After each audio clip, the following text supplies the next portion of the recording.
Hi, I'm Lisa from Geneva Flooring, and today I wanted to talk about what is real hardwood.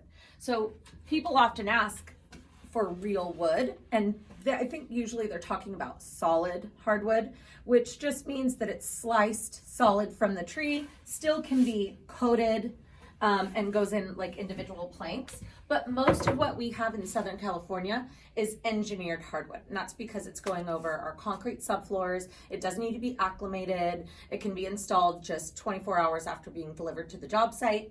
And what it is real wood on top, sliced, and then put on an engineered core for stability. So we can glue it down to concrete subfloors without it being porous and popping up the glue when it expands with the humidity in different seasons. So all of the hardwood in here, engineered and solid, are both real wood. So come in, talk to us about your project, and we can find what's best for you.